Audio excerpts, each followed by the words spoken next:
Episode की शुरुआत में वो स्पाइडर कहता है, क्या मैं तुम्हारे साथ सीरियसली खेलूं? रॉज कहता है, हाँ क्यों नहीं, मैं भी तुम्हारी एबिलिटीज़ के बारे में जानना चाहता हूँ। नेक्स्ट सीन में हम देखते हैं कि वो स्पाइडर अपने न्यू अटैक से रॉज पर हमला करने लगता है, लेकिन हम देखते हैं कि रॉज सीधा उसके पीछे से आ रहा होता है और रॉज भी अपना एक न्यू हमला करने वाला होता है। इस हमले का नाम होता है डेविल्स हैंड और ये हमला इतना ज़्यादा ताकतवर होता है, अगर ये अपने दुश्मनों को लग गया तो उसके टुकड़े टुकड़े कर देगा। वो स्पाइडर पीछे मुड़ता है और कहता है, तुम बहुत तेज़ हो लेकिन किसी काम के नहीं, और वो रॉज के हमले को रोक लेता है। रॉज सीधा आगे से आता है और उसका गला पकड़ लेता है, लेकिन वो फिर भी हंस रहा होता है वो स्पाइडर। वो कहता है, बहुत अच्छे। वो स्पाइडर अपने बाकी हाथों से रॉज पर हमला करने के लिए आता है, लेकिन रॉज उसके हमले को बचते हुए भाग रहा होता है। वो कहता है, तुम इतनी आसानी से नहीं भाग सकते हो। वो रॉज के पैर को पकड़ लेता है। उसके बाद वो उसे ज़मीन पर बहुत ज़ोर ज़ोर से पटकने लगता है और बहुत सारे मुक्के भी मारता है उस पर। रॉज कहता है, इसमें कोई हैरानी की बात नहीं है, ये एक एडवांस लेवल वॉर हीरो है और इसकी power mid level war hero से बिल्कुल ऊपर है। स्पाइडर खुश होता है और कहता है, इतना बुरा भी नहीं है, अब मैं तुम्हें धीरे धीरे पसंद करने लगा हूँ। वो रॉज को हवा में फेंक देता है और फिर वो स्पाइडर भी ऊपर चला जाता है और रॉज के ऊपर अपने पंचेस बरसा रहा होता है। रॉज काफ़ी तेज़ी से ऊपर जा रहा होता है और वो जाते जाते एक बड़ी सी बिल्डिंग से टकरा जाता है, लेकिन हम देखते हैं कि वो बिल्कुल ठीक होता है। स्पाइडरमैन वाला पोज दे रहा है। स्पाइडर कहता है, तुम ये मत सोचना तुम बच जाओगे क्योंकि तुम ऊपर हो, क्योंकि उस स्पाइडर ने अपने दोनों पंख फैला लिए होते हैं और वो अब सीधा रॉज की तरफ आगे बढ़ रहा है। रॉज कहता है, मेलिस क्या हम भी उड़ सकते हैं? मेलिस उससे कहता है, नहीं अभी तो बिल्कुल नहीं। रॉज कहता है, चलो तब हम उस एबिलिटी को भी ऑब्जॉर्व कर लेते हैं। मेलिस मैं तुम्हारे लिए एक रास्ता खोलता हूँ। वो स्पाइडर कहता है, इंटरेस्टिंग, तुम बीच हवा में ही मुझ पर हमला करने के लिए आ रहे हो, बहुत मज़ा आने वाला है। उसके बाद वो स्पाइडर अपनी पावर का इस्तेमाल करता है। रॉज उसके पंच को अपने एक ही हाथ से रोक लेता है, लेकिन वो जो स्पाइडर का पंच होता है उसके अंदर कांटे होते हैं जो कि रॉज के हाथ को चीर डालते हैं। रॉज कहता है, अभी मेलिस यही मौका है, बाहर आ जाओ। और हम देखते हैं कि मेलिस बाहर आ जाता है, जो देखने में बहुत ज़्यादा खतरनाक होता है। मेलिस अपनी पावर्स का इस्तेमाल करता है। वो स्पाइडर वाला बंदा काफ़ी डर जाता है और सोच रहा होता है, क्या इसकी वॉर स्पिरिट सचमुच इसके शरीर से बाहर आ गई? आखिर ये सब क्या चल रहा है? रॉज कहता है, चलो देखते हैं, तुम मुझे खाते हो या फिर मैं तुम्हें खाता हूँ। इधर उसकी स्पिरिचुअल स्ट्रेंथ को रॉज एब्जॉर्ब कर रहा होता है। वो सोच रहा होता है, ये सब क्या हो रहा है, क्या वो मेरी स्पिरिचुअल स्ट्रेंथ को एब्जॉर्ब कर रहा है? और इधर रॉज के क्रिस्टल को दिखाया जाता है जो कि धीरे धीरे भर रहा होता है बहुत सारी पावर्स के साथ। रॉज ने उस स्पाइडर की आधी से ज़्यादा ताकत को एब्जॉर्ब कर लिया है, अब उसके पास थोड़ी ही सी ताकत बाकी है। रॉज कहता है, अपनी पावर देने के लिए तुम्हारा बहुत बहुत शुक्रिया, अब मैं तुम्हारी ज़िंदगी को ख़त्म कर सकता हूँ। वो स्पाइडर काफ़ी ज़्यादा गुस्सा होता है। वो कहता है, मुझे मेरी ताकत वापस दो, और वो रॉज पर अपने वेनम से हमला करता है और कहता है कि तुम सिर्फ एक normal mid level war hero हो, तुम मेरी नज़रों में कुछ भी नहीं हो, तुम सिर्फ एक कचरे हो।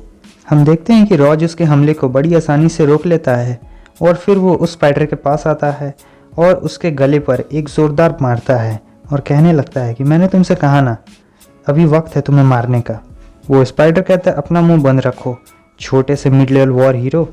रॉज उसे एक ज़ोरदार किक मारता है। वो स्पाइडर सोच रहा होता है, क्या इसने मेरी जो पावर एब्जॉर्ब की है ये उसी का नतीजा है? रॉज उसके पीछे आ जाता है और कहता है कि अपना ध्यान मेरी तरफ रखो, मैं तुम्हें मारने वाला हूँ कचरे। रॉज उसे एक ज़ोरदार मारता है पीछे से, जिसके कारण वो बंदा सीधे ज़मीन में आके गिर जाता है। और फिर हम देखते हैं कि रॉज उसके पंख पकड़ लेता है और वो उन्हें तोड़ने वाला होता है। वो चिल्ला रहा होता है, नहीं नहीं। रॉज कहता है, मुझे मच्छर ज़रा ही पसंद नहीं है। वो बंदा कहता है, रुक जाओ, मैं तुम्हें इस मिशन के बारे में बताता हूँ, मैं तुम्हें उस इन्फॉर्मेशन के बारे में बताता हूँ जो तुम्हें चाहिए। रॉज कहता है, सीक्रेट इन्फॉर्मेशन? हो सकता है मैं पहले उसमें इंटरेस्टेड था, लेकिन अब मुझे उसकी ज़रा ही परवाह नहीं है। मैं तुम्हें तब तक मारता रहूँगा जब तक वो सीक्रेट अपने आप बाहर ना निकल जाए, या फिर जब तक तुम अपने घुटनों पर बैठकर मुझसे माफ़ी ना मांगने लगो तुम लोग। इधर हम देखते हैं कि रॉज अपनी पावर बहुत ज़्यादा बढ़ा रहा होता है। वो एक बहुत बड़ा हमला करने जा रहा होता है और उस स्पाइडर से कहता है, तुम लोग की वजह से ही मुझे अपने अंदर के शैतान को जगाना पड़ा, इसलिए मैं तुम सभी को मार दूंगा।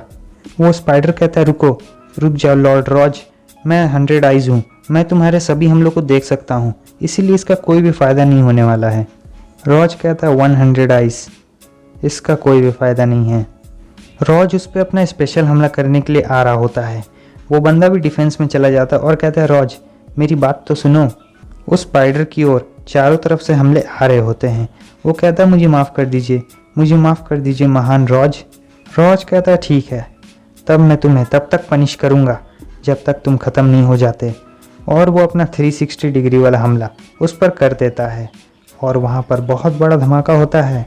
और यहीं पर हमारे रॉज और उस दूसरे एडवांस लेवल वॉर हीरो की कहानी ख़त्म होती है। नेक्स्ट सीन में हम देखते हैं रॉज वाल्केरी के पास आता है और कहता है ये सब सिर्फ तुम्हारे लिए था वाल्केरी।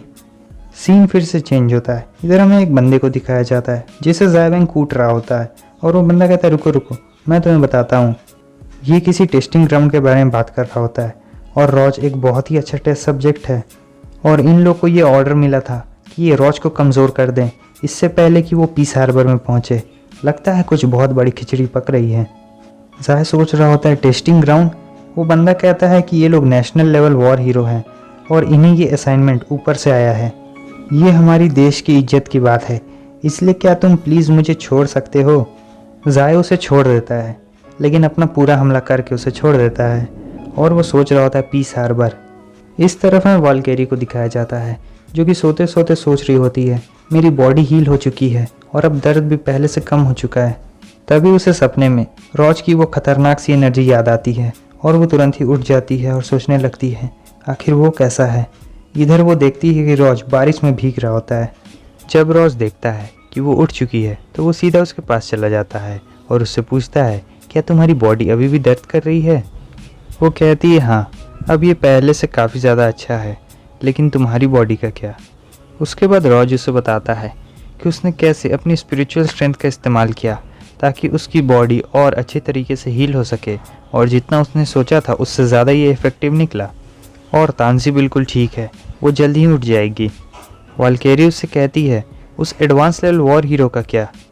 रॉज कहता है वो तो कब का मर चुका है। वाल्केरी उससे कहती है तुम अंदर आ जाओ, तुम पहले ही बहुत भीग चुके हो।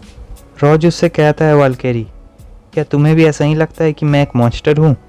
रॉज कहता है मुझे धीरे धीरे ऐसा लग रहा है कि मैं कहीं खोता जा रहा हूँ। जितना ज़्यादा मैं दूसरों की स्पिरिचुअल स्ट्रेंथ का इस्तेमाल करता हूँ उतना मुझे लगता है कि मैं खुद से दूर जा रहा हूँ और एक ना एक दिन मेरी पूरी बॉडी में बहुत सारा गुस्सा होगा और मैलिस की पावर से वो भर जाएगा। तो मुझे लगता है कि मैं उस दिन गायब हो जाऊँगा और सिर्फ एक मॉन्स्टर बन के रह जाऊँगा। वो कहती है शायद, क्योंकि सबका अपना अपना रास्ता होता है। रॉज हंसने लगता है और कहता है तुम सचमुच एक गॉडेस की तरह बात कर रही हो। वाल्केरी कहती है लो कपड़े पहन लो। रॉज कहता है हमें चलते चलते किसी डॉक्टर को दिखाना होगा ताकि वो तुम्हारे इस दर्द को ठीक कर सके। वाल्केरी कहती है ये सुनने में तो अच्छा लग रहा है। उसके बाद वो तानजी को उठाने लगती है। तानजी उसे गले लगाकर रोने लगती है और कहती है कि मुझे माफ़ करना, मुझे याद है कि मैंने तुम्हें चोट पहुंचाई थी। रॉज कहता है चलो अब हमें चलना चाहिए, बारिश रुक चुकी है। इस तरफ वाल्केरी अभी भी खड़ी नहीं हो पा रही होती है क्योंकि उसे बहुत ज़्यादा दर्द हो रहा था। रॉज कहता है तुम आ जाओ, मेरी पीठ पर बैठ जाओ, मैं तुम्हें उठा लूँगा। वाल्केरी उसके पीठ पर चढ़ जाती है और सोच रही होती है कि मुझे नहीं पता है कि तुम फ्यूचर में कैसे इंसान बनोगे, लेकिन तुम अभी बहुत अच्छे हो। सीन चेंज होता है, हमें ची शैंग को दिखाया जाता है जहाँ पर उसका बंदा कह रहा होता है मास्टर रॉज पीस हार्बर पे पहुँचने वाला है। वो लड़की कहती है मास्टर मुझे लगता है 100 आइज़ उसे रोकने में नाकाम रहा। उसने उसे काफ़ी कड़ी टक्कर तो दी लेकिन वो उसे हरा नहीं पाया। ची शैंग उससे कहता है उसकी स्ट्रेंथ काफ़ी ज़्यादा बढ़ चुकी है। वो लड़की उससे कहती है मुझे लगता है अब से उसका ध्यान मुझे रखना चाहिए। वो कहता है नहीं, वो जितना ज़्यादा ताकतवर बनेगा उतना हमारे एक्सपेरिमेंट के लिए अच्छा रहेगा। वो बंदा कहता है क्या हम उसकी ताकत को बढ़ने दें और फिर जब हम उससे मिलेंगे तब हम उसे कंट्रोल नहीं कर पाएंगे। हमारे स्पाई के मुताबिक रॉज की करंट स्ट्रेंथ को अभी मेज़र नहीं किया गया है। वो अभी तक मिड लेवल वॉर हीरो तक पहुंच चुका है और अगर हमने कुछ नहीं किया तो वो जल्द ही एडवांस लेवल पे भी पहुंच जाएगा। ची शैंग कहता है एडवांस लेवल हीरो को सबसे ज़्यादा ताकतवर माना जाता है। उसके अलावा लॉगी कॉलेज का वो डीन, कुछ रहस्यमय लोग और फिर रॉज के डैड को मत भूलो और उसके अलावा मैं भी तो हूँ। और बस हमारा ये एपिसोड यहीं पे ख़त्म होता है। अगर आपको वीडियो अच्छी लगी लाइक कर दें, चैनल पर न्यू है सब्सक्राइब कर दें। यहाँ तक वीडियो देखने के लिए आप लोगों का बहुत बहुत शुक्रिया। तो फिर मिलते हैं आपसे नेक्स्ट वीडियो में, तब तक के लिए बाय बाय।